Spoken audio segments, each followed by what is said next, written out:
say, if at first you get sued and have to pay out $25 million, not only is he dishonest, he's not too in rain. Phone call from my man Jimmy Kimmel. Jimmy said if Floyd accepts the challenge, then he'll put it on the actual show. There's no way this man is broke. There's no way. Yeah. If he is. The situation escalated dramatically when Floyd Mayweather appeared visibly frustrated during a live segment after Jimmy Kimmel openly questioned his approach to making money through exhibition fights. What began as light humor quickly turned into an uncomfortable exchange, as Kimmel mocked the idea of quick cash payouts replacing competitive ambition. Mayweather, known for controlling narratives, seemed caught off guard, reacting in a way that suggested deeper frustration beneath the surface. For this, or was this just... I guess it's something that they just made up. Something made up. Do you think they're going to paint over that when it goes as everyone seems to think it's going to go? I'm pretty sure. Yeah. You should buy that gym from him and knock it down with a wrecking ball. Yeah. We can do that. That would be something you could. We can do that. You could potentially make. How much money could you reasonably walk out of this fight with? 350 million. $350 million. Yes. Wow. I know you love money, right? I mean. As the conversation continued, financial concerns surrounding Floyd Mayweather Jr. became harder to ignore. Analysts have repeatedly warned that even massive fortunes can erode when paired with aggressive spending habits and inconsistent investment returns. In Mayweather's case, critics believe the lack of stable long-term income streams combined with high lifestyle expenses could create serious financial pressure over time. From Instagram, you're on what looks like a private plane, just with a whole... No, my private plane. Your private plane, sorry. With a whole lot of money, and it looks like a couple of bowls of ketchup, maybe, also. No. Are you eating this money? Those are cup holders. Oh, those are cup holders, okay. Okay. Sorry, I don't have a private plane. Oh, you didn't flew on. What do you do with all this money? I mean, like, do you actually use it? I mean, are you using the cash? And, cash is king. Do you have an ATM card? Mayweather's public image took another hit when he was seen walking through New York claiming ownership of multiple buildings. While the display appeared confident, later investigations suggested that several of those properties were not registered under his name. This contradiction raised serious doubts about whether his real estate empire is as extensive as he presents, further fueling skepticism around his financial claims. What's going on with Floyd Mayweather, man? Man, do we got money or not? I don't know what's going on. I'm lost. Man, I seen, I think Stephen A was talking about he was bankrupt. See, I know he came out with this commercial talking about he just invested in this deal that's worth like $402 million that's dealing with 60 apartment buildings. Yeah, I heard the nigga bought half of New York. Yeah, you know what I'm saying? And so he walking down the street of New York. Yeah, I own that one. I own that one. I seen that too. So some people reached out to the agencies that he's connected with about this deal, and they said no comment. Let me say something. I got a question. Niggas is nosy for no reason. Nosy as hell. What I'm reaching out to these people about they deal for? We want to talk to you about the Floyd Mayweather deal. No comment. But they say his name ain't on no paperwork or nothing. I seen him on something. He look like a bum. Floyd? He was looking like a bum, had like he ain't shaved in months. Oh yeah, I seen that too. There's no way this man is broke. There's no way. Yeah. Concerns. Legal issues have continued to follow Mayweather throughout his career. Lawsuits filed by former associates have alleged misconduct and contractual disputes, creating a pattern that extends beyond isolated incidents. These ongoing legal challenges have not only complicated his business dealings, but have also added pressure to maintain his public reputation.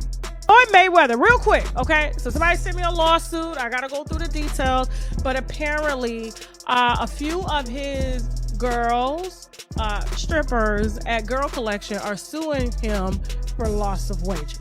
Okay, now I wasn't gonna pay attention to this because I was just like, well, how are y'all strippers and you suing him for loss of wages? I'm trying to figure that out. Like, you get your money from the Patreon. What does he have to do with your money?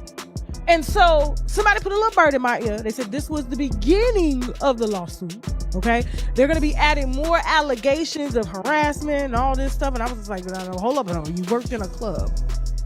And so apparently there's more to come. All right, but here's my thing. I was like, the last person that filed a lawsuit against him, alleging anything, Where's she at? A recently surfaced video showing Mayweather renting multiple luxury mansions added another layer to the discussion. Instead of owning these high-end properties, he frequently leases them for short periods, which critics argue is more about maintaining an image than making sound financial decisions. For someone known as a financial mastermind, this pattern has raised questions about practicality versus appearance. Floyd Mayweather just signed a deal to lease an apartment in Midtown Manhattan. He's going to be paying $100,000 per month for this place. Here's the apartment, you guys. It's got 5 bedrooms, 7 bathrooms, 4,000 square feet, and the place is pretty epic, I'm not gonna lie. The description says that this is a double unit and it is a corner unit, so you got a ton of natural light in here. Do you think this place is worth $100,000 per month? Why would Floyd spend $100,000 a month on this apartment? If I had to guess, it would be a combination of owning something is just kind of a liability. Plus, I'm pretty sure whenever you rent a place versus buy a place for business purposes, you're able to write off more of that lease payment. So if I had to guess, that $100,000 per month is going to be a pretty big write-off for him based on how... In response to growing criticism, Mayweather released a video highlighting his investments, particularly in commercial real estate. He emphasized a shift toward income-generating assets, attempting to reassure fans that his financial strategy remains strong. However, many observers viewed this as an effort to control the narrative rather than provide concrete proof. Money Mayweather is at it again. This time, not in the ring, but in the real estate market. The undefeated boxing champ just sold his Miami Beach mansion for a jaw-dropping $22 million. Let's break down the numbers and see why Floyd's still living up to his nickname. Mayweather originally bought this stunning waterfront property in 2021 for $18 million. Fast forward 3 years and he's walking away with a cool $4 million profit. Not bad, right? And here's a fun twist. The buyer is taking on a $13 million mortgage, which comes with monthly payments of nearly $99,000. Now, let's talk about the mansion itself. It's a 3-story masterpiece, spanning over 9,000 square feet, with 9 bedrooms and 3.5 bathrooms. But the amenities? Next level. Back in 2017, Mayweather famously displayed a $100 million check during a press conference following his fight with Manny Pacquiao. While the moment reinforced his image of wealth, it also raised eyebrows, with critics questioning whether such displays were necessary, or simply a response to ongoing doubts about his finances. If Floyd Mayweather, like the Floyd Mayweather, the MMA, the UFC. I didn't know Conor McGregor was undefeated.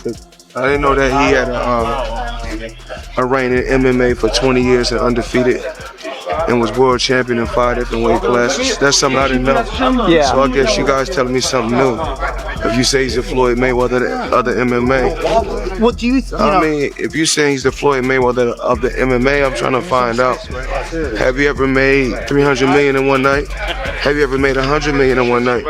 Have you ever made $70 million in one night? So, hard trying to say that he's the Floyd Mayweather of MMA. I mean, it's okay to just to say it, but it's not true. I'm a legend, a living legend. You know, I gave just sport of boxing. I gave years and years of hard work. It was blood, sweat, and tears. I had a tremendous team. I had a tremendous run. I think that it's time for Conor McGregor need to go out there and do what he do. But never compare Conor McGregor to me. That's a total disrespect. I mean, once again, I'm an elephant. Elephant don't beef with ants. You know, elephant is so large. Mayweather has consistently defended his lifestyle, stating that his wealth represents years of hard work and sacrifice. He often highlights his journey from humble beginnings, insisting that showcasing success is meant to inspire others. However, figures like Mike Tyson have suggested that this constant display can come across as excessive and disconnected from reality. What lessons do you think Pacquiao and Mayweather could learn from you in terms of life away from the ring? Well, Floyd seems to be going through some stuff like me right now, you know, like realizing no one's his friend and everybody's probably, even though I even hate to say it, because maybe everybody's kind of a little jealous of him, you know, because he is Floyd Mayweather. I know these other guys got their money, but this guy is the champ of the world. You know, it's hard to compete with that. So he's pretty big on those scales as far as on the celebrity scale. So he's gonna realize what life is all about and what friends are all about, and realize that we only have a few of them. And sometimes they're the only ones we got. They may not be the ones we want, but they're the ones we have. You know, sometimes we want to have glorious, glamorous friends, but they don't want to be our friends. His competitive mindset extends beyond boxing, as seen when he compared his earnings to Anthony Joshua. While the numbers may have been accurate, the tone of the comparison felt offensive, as if Mayweather was attempting to reaffirm his dominance not just in the ring, but financially as well. Yeah, and then there was also some footage that dropped a couple hours ago on IFL TV that, is the reason I'm making this video. He made some comments about Anthony Joshua and compared, I guess, his, because, he talks about his money a lot. So he compared, like, I guess, his fight with Pacquiao to Anthony Joshua. And he was saying, like, basically, they didn't need 100,000 or 90,000 people to do X amount of dollars. Here, I'm gonna let you listen to it. Here's what he had to say verbatim. Here's what Floyd said about Anthony Joshua. Talk about that. I was in the Guinness Book of World Record for breaking all the records. You didn't tell him that? Of course you have. for generating billions in the sport of boxing, that or having the fastest sellout crowd. But those guys done. And I was watching a fight when I was at my Miami house. I was at my Miami home. I was watching a fight with Klitschko and the guy Joshua, and they said that this is electrifying, sort of like the Pacquiao and Mayweather.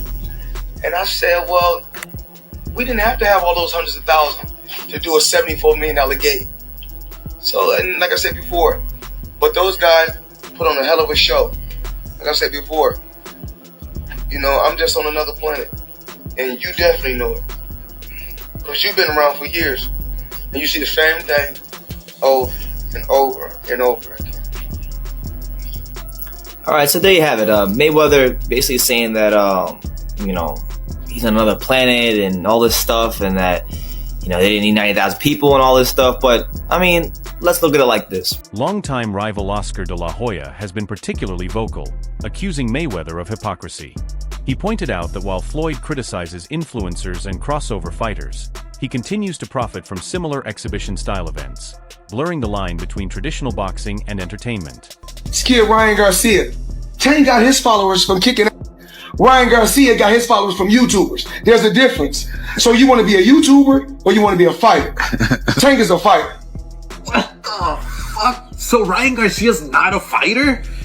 He's been fighting since he was 7 years old. He has 200 plus amateur fights. I don't care where his followers come from, if they come from fucking Mars. The fact is that Ryan's followers are selling this fight. And plus, don't you remember you fought YouTubers? Are you putting YouTubers down? You profited from them.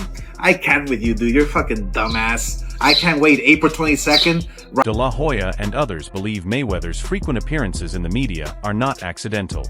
Instead, they suggest he is intentionally staying in the spotlight, either to maintain relevance or generate additional income. Since retirement, his career has largely revolved around exhibition bouts, offering high pay with minimal risk. Somebody since I'm 8 years old. This was my idol. It is a tremendous honor, but make no mistake, June 11th, I'm bringing bad intentions to that man, and I don't care if an exhibition or not. You signed to fight me, it's no quarter, so it's kill or be killed.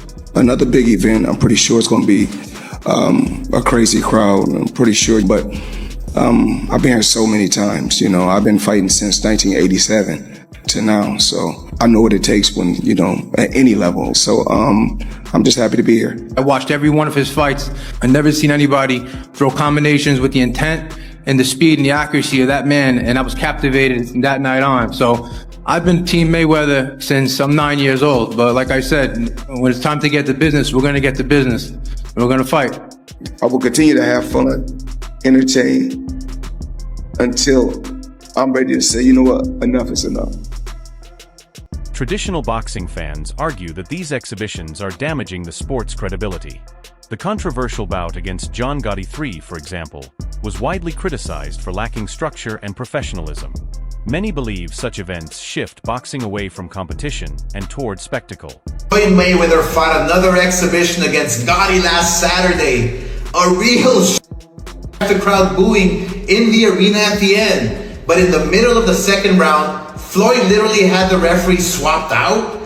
He didn't like that the referee told him to stop hitting behind the head. Floyd is used to having the refs do whatever he wants, and he wasn't getting his way this time. It was so embarrassing. Floyd, you're 50 years old. You're a legend in the sport. I've stood up for you in countless interviews, including Shannon Sharp's podcast last week. But you have to stop embarrassing yourself with these exhibitions. I know life is hard. I know life is expensive. But come on, dude, put your legacy first. Nobody wants to remember you like this. And it gets worse. Your jeweler filed a lawsuit against you in Miami. And many are saying you're gonna have to sell off your assets. I hate seeing this. Another resurfaced moment involving Jimmy Kimmel reignited old controversies, including jokes about Mayweather's literacy, referencing a past challenge by 50 Cent. While Mayweather dismissed the criticism, the incident added to ongoing debates about his public image and credibility. Smith just publicly thanked Floyd Mayweather, but a lot of people are calling him out for that. And where it all began was right after Will Smith slapped Chris Rock at the Oscars, which Will Smith said almost ended his career. With Will Smith apologizing, getting a 10-year ban from the Oscars, and he said many celebrities would not return his calls. And the only exception was Floyd Mayweather, who called up Will Smith every day for 10 days straight. With Will Smith saying that the only reason Floyd Mayweather called was just because he wanted to make sure he was okay. And Will Smith said before that he only met Floyd Mayweather a couple times before, calling him an acquaintance, but now would call him a friend for life. I don't think Will Smith should be saying this because Floyd Mayweather was arrested in 2002 for punching 2 women at his nightclub. And due to that, he had a 1-year suspended jail sentence in 2004. And then he was arrested again for assaulting a bouncer at a nightclub, getting another 90-day suspended sentence. Then was arrested for beating up his ex-girlfriend Josie Harris. His son, when he was 10 years old, testified against his father, saying he was assaulting his mother. So Will Smith is not a bad guy, but clearly made a mistake at the Oscars, and it's not a good idea for him to go befriend Floyd Mayweather. Because life's ultimately about who you... Legendary boxer Roy Jones Jr. has also weighed in, suggesting that Mayweather's focus on money has changed boxing's core values. According to Jones, the sport has shifted from legacy-driven competition to profit-centered decision-making, largely influenced by Mayweather's approach.